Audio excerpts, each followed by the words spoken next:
What's going on, fam? My name is Martin Luther King III, and I'm dating it right here in Ghana with Lisa. We're trying to see how we're gonna get these motherfuckers straight. These brothers, they like acting a damn fool.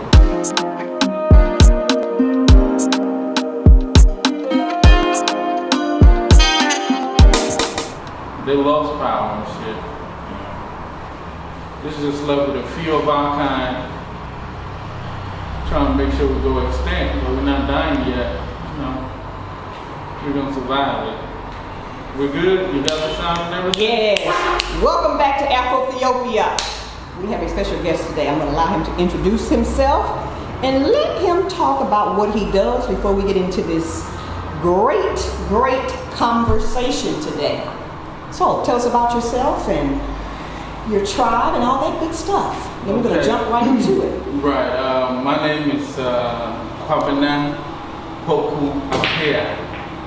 and I'm an Ashanti man from the Great Ashanti Empire of Ghana. You know, I can give you a little history about my tribe, but I mean, for the sake of time, I'll just limit it to the conversation. Oh, give us a 2-minute history. Can you give us 2 minutes, or does it have to be longer? The Ashanti came about as a result of a group of clans coming together to unite for the sake of war, you know, to make them stronger. And they built an empire doing that, conquered a lot of tribes and not only to conquer them, but also to make them like allies in everything we do. So it's two ways: either you become part of us or we get rid of you. You know, and the Ashantis being in existence, they will tell you it started somewhere in 16 something, but that's a lie, because if slavery is over 500 year old, how are you gonna tell me my tribe is that young? Good points. How are you gonna tell me my tribe is that young when slavery is actually over 500 years old? That's a lie right there. But that's for another video. Yes, right? It is. Yeah. Yes, it is. Yeah. I'm into the showbiz industry, music. I'm a artist business manager. I've worked with a lot of artists over here. And also, I'm a creative director for a multimedia company, Vesnick Multimedia, right about now. Yeah. All right, so tell us about, as you and I were discussing earlier, we talked about the GMO issues that are happening right here on the continent. And my first question to you is, tell me about how you feel in regards to Bill Gates getting into the GMO industry and bringing that to Mama Alkedilon, aka Africa. Well, I think that, you know, in as much as Bill has his own concept of doing things or his own plan of executing stuff, I wouldn't blame it on him, because it's one thing for somebody to plan an agenda, and it's another thing for somebody else to accept whatever that he is bringing on board. Personally, I will not take anything coming from anybody that's able to create a virus and an antivirus at the same time. I will not. I don't know about whoever else, but personally, I will not. You know, I think people who want to get into it can get into it. But me personally, I'm not for all that. Okay. I see it as a very dangerous, a very risky thing to get involved with. In what way? Give us an example. Yeah, because looking from the history of time, what I realized is back then, when we did not have all these foreign influence, all these medicines, all these vaccines, all these things happening to Africa, Africans actually lived long. Yes. You know, Africans live long. Now that we claim that we have an advanced way of actually healing, medicine and all that, now Africans don't live to the kind of life that they used to live back in the day. Now, I'm one person that believes in herbal medicine and organic type stuff. So I don't know why you have somebody, a scientist sit somewhere to create something that is not even, probably not from nature, just to bring it to me and I just accept it fully. You know, if I do that, I'm being stupid. No, you're not being stupid. Remember, the basic premise of GMO was done, I'm going to speak in terms of the USA. A lot of the rhetoric that was pushed out back in the late 50s, okay, because GMO has been around for quite some time, in terms of the discussion and then as it went into the actual science phase. It was because they contended that the population was going to expand and be so explosive that the food that was being produced would not be enough to feed the people. That's what the basic contention was. However, we know since then that is a freaking lie. Now, in going back to what you said, how it could be very dangerous, as you and I spoke earlier and we talked about how Kebulon, you don't see vast amounts of skin cancers. Matter of fact, all kinds of cancers here that exist in the West. Right. And me personally, I am no scientist, but I am going to attribute that to the food supply. Yeah, of course it is. Because farmers here do not use these egregious pesticides that we use back in the West for plants, vegetables, fruits, as well as injecting our animals with large amounts of different types of barbiturates and dope to make them look bigger than what they actually are. When you come on the continent, and you know, being an Ashanti man, the animals, they look normal size. But when you come to the U.S., they look as big as you. And that's times 4. No, they look bigger than, times 4. It's as big as you times 4. The funny thing is though, now it's not only the animals, it's the people. Yes. Just think about it. People coming from the States. They're large. They're large. Me included, but I drink a lot of beer. But go ahead. Right. I mean, it's not the beer. I mean, you get into the finest of beer in Africa. I mean, you chilling with it, you know. But it's getting so real to the point that, and what makes me sad is people are not realizing these things. You see what I'm saying? And you talk about it, and you feel like you by yourself because, I mean, whatever ideology, whatever sense that you're trying to speak into people, they seem not to get it. You know, I've had numerous arguments. For example, like I have a friend that both his parents have a pharmaceutical company, right? And one thing I've noticed being them growing up around them is they don't ever take anything. But they're pushing, but they're pushing advertising, they are pushing it. You see what I'm trying to say? So, wow. That actually drew my attention to go and read about pharmacy. I mean, I'm not a science student. I have never really read into science. But I read and I realized that pharmacy, even the word pharmacy came from the Greek word pharmacia, which means sorcery. That's right. You see what I'm trying to say? No, you said it. Yeah. Sorcery is like a form of magic where they'll just what I understand that people do. They cast spells just to switch one situation to another. But mind you, they want you to come back, so as you leave, they do other things so that you can come back for more of whatever thing that they are doing for you. Right? So in that sense, pharmacy is set up in such a way that I give you a pill for headache. Yes. You take it. You get complications of the liver. I have to provide another one. So it keeps going, so I keep getting money. That's the third right here.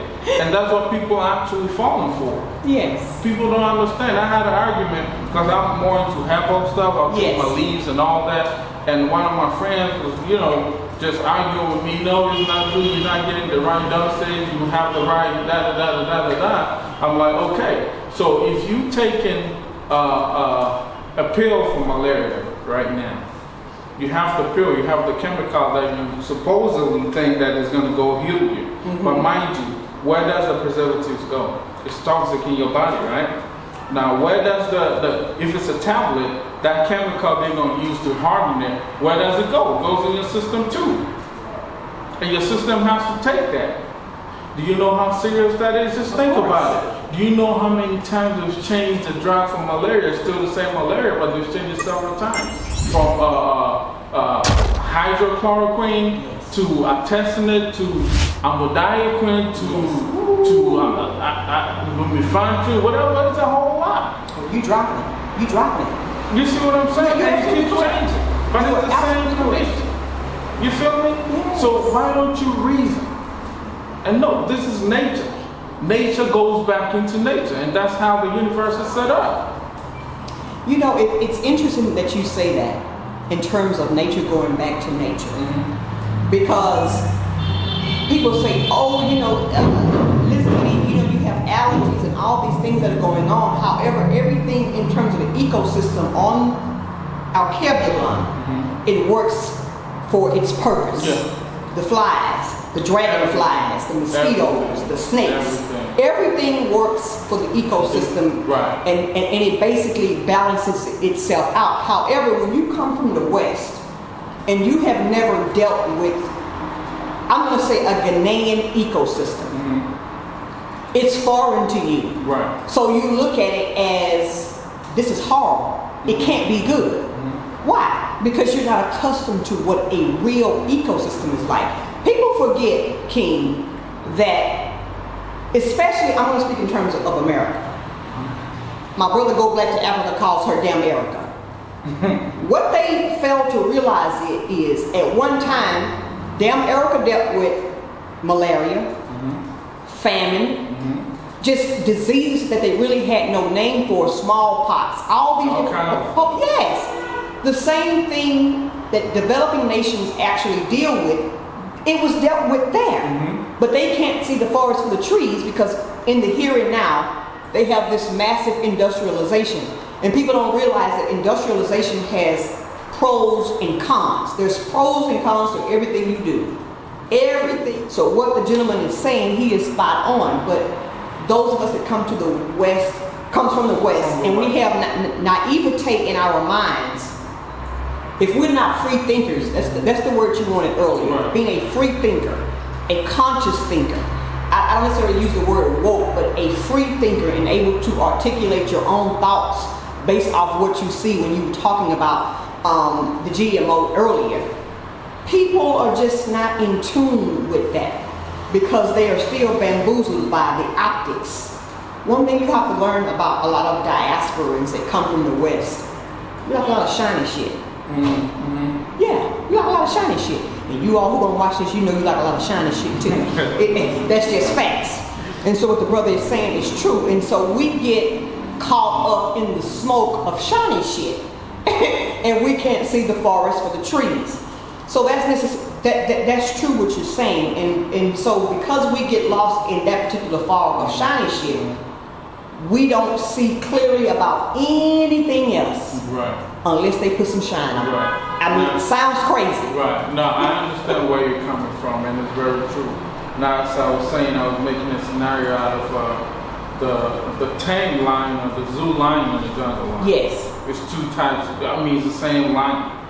But then the jungle lion is more of what we term as the king of the jungle. Correct. The cage lion. Correct. Now, the reason is, and I'm relating this to America and Africa. Right? Africa in general in America. Now in America, you're a lion, but you're a cage lion. Now I'm going to say it as it is, because that's how it's supposed to get there. You see what I'm saying? You are caged, you have the comfort, you can have the AC, your lion's den and everything. You chill. You have doctors checking you and everything all the time. You're good, giving you all kinds of shots, medications and all that, checking your teeth, your everything. All the time. So you think you're good. But in reality, when you are released into the jungle, your natural habitat where you belong, you find yourself wanting because you're not used to your natural habitat. Now on this side where we have the jungle lions, we live as lions in the natural habitat. Yes. We eat organic. Yes. No shots. No dentist, none of that, we live. Now you're going to think that's nasty because from the cage that you're coming in, you get checked every week. Of course. But that's not nasty. Nature takes care of us. That's right. That's right. And we know how to, feed our family and everything. Like, we have a pride. We live it. Yes. But when you in the cage, you think that's all about the life that the world, the best offers that, but that's not the life though. Now what happens when you get out of that cage and you get in the jungle, you feel naked. Yes. Because you can't survive it. But in your mind, you think the lion jungle, the jungle lions are actually doing it wrong. They're not doing it wrong. You're not getting it. But it's interesting you mentioned that because a lot of contention in the West, as I'm going to say in the last couple months, has been that men in the West can do all these things. But it's funny when I think about these different statements, and we talk about nature and being the lion, the metaphor you're using. A lot of our men in the West cannot properly farm, cannot build things with their hands, etc. Like what we see here. So in essence, they don't know what you're talking about. This is, again, that is a foreign concept.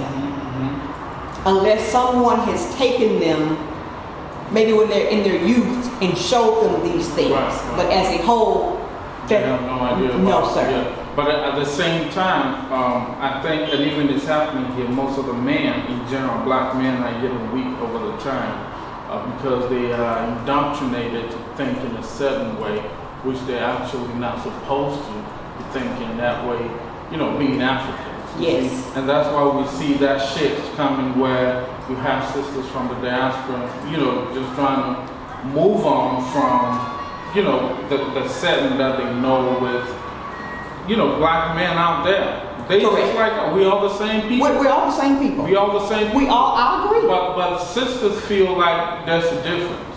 No. In thinking and in ways of doing things. In ways of doing things, okay. You see what I'm saying? Yes. But it's not the same. Yes. Now what sisters got to know is, most of these people here are even weaker than the brothers over there. Now if you have an experience, you understand what I'm saying. I do. And it is based on, so you're talking to me about we're talking about GMO now. Correct. You can bring another brother eating right now and he's going to talk, oh no, I think it's cool, so that the food will be plenty and all that. Sure. But I don't reason like that. Well, sure, until one of his family members get cancer. And still they're not going to realize. It's sad. Now mind you, the brainwash thing that was done in America is worse here. Okay. With the people. With all this religious stuff going on, it's crazy, let me tell you. It's worse.